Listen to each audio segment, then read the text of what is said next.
guys, welcome back. My name is Kathy Dean with Healthy Ambitions, a website and YouTube channel about the ketogenic diet, health, and fitness. And today is day 2 of my pre-holiday keto weight loss challenge, 30-day weight loss challenge. I get the name right. I've actually, guys, it's been so great. I have so many people that have been interested. We have a pop-up group on Facebook. And on day 1, it just blew it out of the park as far as engagement and people encouraging each other.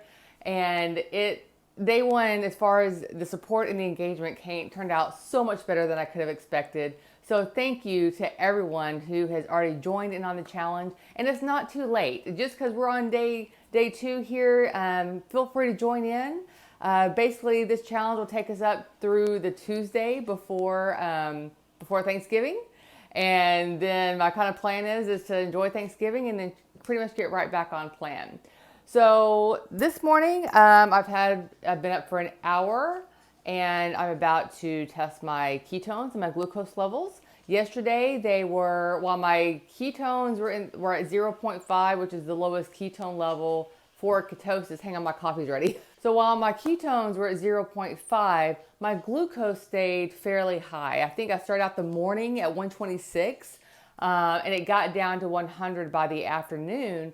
But Keto Mojo, so this is the meter I use. In Keto Mojo, basically, they like to calculate how the glucose and ketones compare to each other to truly determine if you are in what they call GKI Ketosis. So that's glucose ketone index.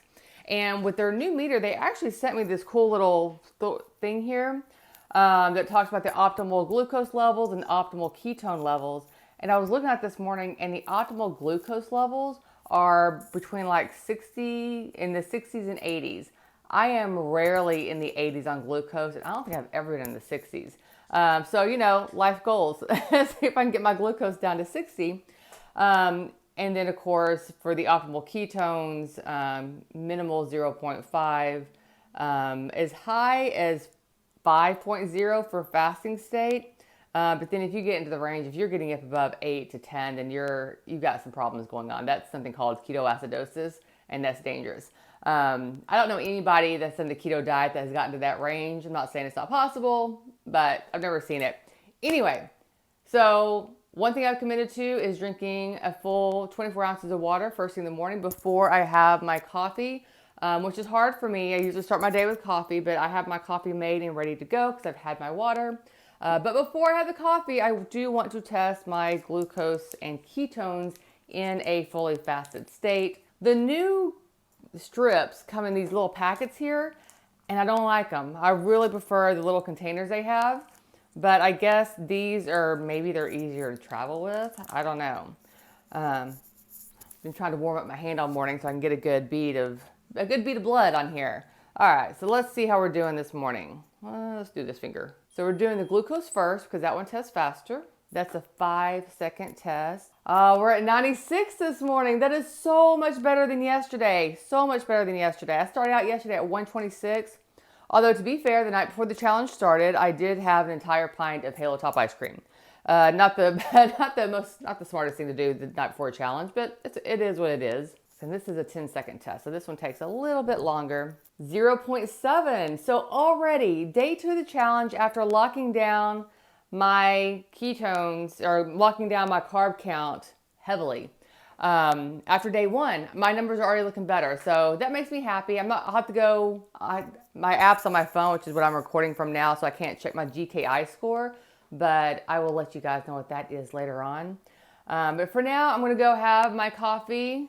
I have hot coffee this morning because I ran out of cold coffee. So I'm in the process of making a new batch of cold coffee, but I want to take hot coffee right now. In the meantime, I'm going to try like yesterday to hold off until 11, 12 o'clock to eat any solid food and just enjoy my coffee this morning. And it is just coffee and 2 tablespoons of creamer. I'll probably do 2 of these. So I'll end up having about 3 cups of coffee and a 1/4 cup of creamer for the morning time. And I'm not sure what's on the menu for today. I have to go look. I do need to get some cooking done today, so I'll try to include that in some of the video later on today to try to get ahead on the meals for the rest of the week. So that's my morning. I slept pretty good last night. I definitely got more sleep last night than the night before, but we were still up for the Bears game, at least up till halftime. So it was still probably 11 o'clock before I got to sleep, and I really need to try to fully shut everything down by 10 o'clock at the latest. That way I can get a full, that would give me almost 9 hours of sleep because I don't get up until 7 or 7:30. So that's the goal. My goal is to hit 9 hours of sleep because that's where I perform the best. That's my most optimal sleep range. So yeah, so that's where we're at this morning. Feeling okay, still a little hungry. Oh, my weight. Nothing changed there. I am still at 156.4. I weighed this morning. Obviously you always hope for that big drop after the first day. But to be fair, I worked out yesterday and I did strength training and I've got some sore muscles. And so when you have sore muscles from working out, they actually retain water as they are healing and repairing themselves. And so it's not uncommon to, when you start working out, especially strength training, to actually gain a little bit of weight, which is why it's super important when you are on a diet program and you're working out to take those measurements, because those measurements are going to tell the bigger story compared to the actual scale. My goal is still 10 pounds for the next 30 days, but we'll see how that goes. So, all right, guys, I'm going to go drink my coffee. I'm going to get to work, and I will check in later. Okay, I had to check the GKI score real quick. So I am at 7.6 for the GKI score, which is the glucose ketone index.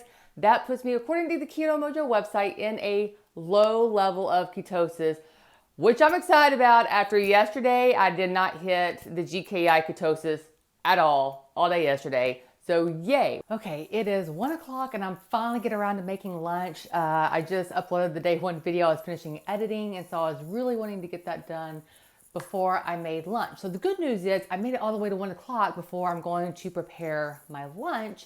And I am noticing that I feel less hungry today. If you remember, if you watched yesterday's video, I was like starving pretty much all day long. So today it's already better with that.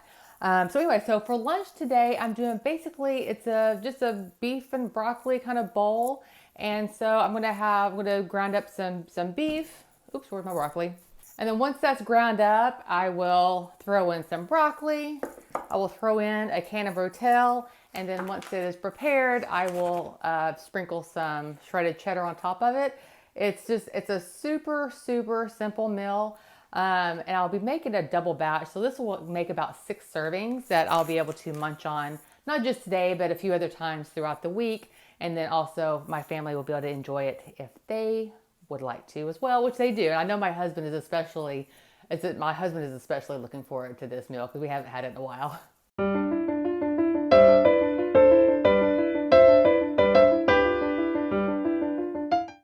Okay, I went ahead and pre-portioned out all the servings so I don't have to worry about measuring later in the week. And then I measured out 1 ounce of shredded cheddar to put on top of my lunch for today. So super excited for lunch. It's now 1:30. I'm probably gonna wait till 4 o'clock before I do my ketone and glucose testing again. Because anytime you eat, even if there's no carbs, you're still gonna raise your insulin levels just a little bit and your glucose levels. I got broccoli in here, so that's gonna have a bit of an effect. Not a lot, not like eating a donut, right? But anyway, I wanna wait at least 2 hours to have everything processed through my system before I test again. But actually, like I said, I'm really excited about today. It's going very well. And at some point after my son is done with school and piano lessons, and I'm sure we'll probably be back at the gym tonight. And then I've got to figure out, I think I'm going to be doing pork chops for dinner tonight. I'll double check kind of my menu plan. Everything kind of got adjusted and moved a little bit because of our dinner at my sister-in-law's yesterday. But I'm thinking pork chops tonight. That's what I'm pretty sure it's gonna be pork chops. We'll see. Okay, it has been 2 hours since I had lunch, my late lunch. I think 2 hours, yeah, about 2 hours. And so I'm gonna check my ketones and glucose again. The glucose is looking good, 86. That's the best number yet. Ketones are 0.8. I think they were 0.7 this morning. So let's take those two readings. We are at 5.97 for the GKI score. And that puts us officially in a moderate level of ketosis. And according to the Keto Mojo website, moderate is for those with type 2 diabetes, obesity, insulin resistance, metabolic or endocrine disorders. So if you have endocrine disorders, and I do have a thyroid issue, then this is like the primo spot to be, that between 3 and 6 of a GKI score. And so for someone like me who has thyroid issues, that is a good thing. Just so you know, so let's talk a little bit more about that GKI score. So it's ranged 1 through 9, anything over 9, not in ketosis. If you are between 6 and 9, that is the ideal range for weight loss or just your health management. For those, like I said, with diabetes, insulin resistance, endocrine disorders, you really want to get to that 3 to 6 range. And then for those that can actually get it down between 1 and 3, that is a high state of ketosis. They refer to this as a therapeutic state of ketosis. And this is especially good for anybody that has like cancer or epilepsy. As a lot of you know, the keto diet was originally created and formulated for kids who had epilepsy. It's also good for Alzheimer's. It's good for Parkinson's disease, brain injury, and other chronic inflammatory diseases. And then anything that is below a 1 on the GKI score, that is the highest level of therapeutic ketosis, and it's actually very difficult to achieve, and you shouldn't necessarily go for it without your doctor's supervision. So here we are, day 2. My numbers are already improving to the point, this is where I want them. These are the kind of numbers that I want to see consistently. And glucose in the 80s, that's like amazing for me. I hardly ever see that. But it just goes to show what happens when you really take out those carbs. I started yesterday morning in a fasted state at 126 for my glucose because of what I had eaten the night before. And here I am on day 2, over halfway through day 2, and I've already brought that number all the way down to 86 for the afternoon. I'm thrilled. I couldn't be happier. So the rest of the day we have, I think we're going to go to the gym later on, and then I think I'm still on pork chops for dinner tonight, depending on what time we get back from the gym. But either way, I will check back in later to let you know what I have eaten and also what I did for working out, and then we will just kind of wrap up the day. So it's dinner time. It's about 6:30, so it's a late dinner time. But it's Tuesday, and on Tuesday my son has piano lessons at 5 o'clock, and so our whole evening's kind of shifted. I was going to go to the gym with them, but I did not because I had some work I needed to finish up. I mean, it's all excuses, right?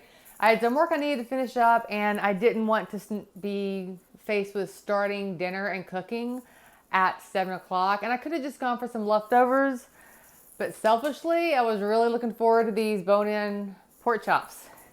And so I'm going to skillet fry these with some avocado oil. So I'll be counting actually about 2 tablespoons of avocado oil per chop, which seems like a lot, and I might be overestimating how much, but I use quite a bit of oil when I do fry these up in the skillet. But it is avocado oil, so it's a better oil.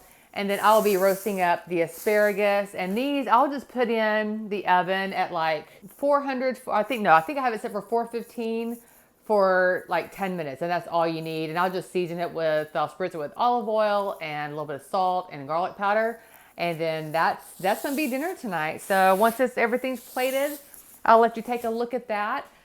Today it's gone well. I did end up getting super hungry. Did I already say this? I got super hungry this afternoon. So about an hour ago, I did make myself a protein shake using just 8 ounces of almond milk and the chocolate protein powder that I have. That's only 3 grams of carbs, and it's very, very clean ingredient list. So I had that just to kind of tide me over until dinner. But overall, I felt like today was way more successful than day 1. My numbers looked better. I wasn't hungry all day long like I was yesterday, even though I did get hungry in between meals. It was later, I guess, in the in-between before I got hungry. So yeah, so I will have dinner, and then I will do a little wrap up, and then we'll be done for the day.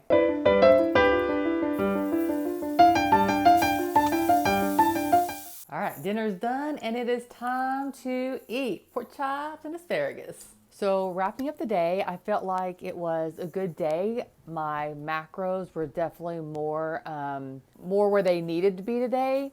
So let me see, like yesterday, my carbs were at 7%, and my protein was at 35%, and my fat was at 58%. So they were kind of off, they were kind of wonky. And I didn't even eat 1,200 calories yesterday, which is why probably I was so hungry. But today they were definitely way more in tune, way more where they needed to be. I end up having a total of 1,365 calories, 5% of which was carbs, and 32% protein. Usually I probably want to get close to that 25% range. I had 105 grams of protein today, and I'm usually wanting to stick between 80 to 100. But it's not that far over, so it's not that big of a deal. And then my fats were about 63%. So all in all, like I said, I feel like today was way more successful than yesterday. I wasn't as hungry as often. It's almost 8 o'clock, and right now I'm on track to actually get to bed on time tonight, like by 9 o'clock, watch an episode of my current binge show, which is, I'm watching the second season of Charmed. Not that that has anything to do with this challenge, but I'll watch an episode of that, and then I'll go on to bed. As far as struggles today, I'd say really just time constraint. Like I didn't make it to the gym, and I really need to make it to the gym. But the day kind of got away from me, and so I need to figure out how to do these daily vlogs and be able to work efficiently to where I'm getting everything in. I mean, I've been pretty much working for 13 hours straight today. I got up at 7.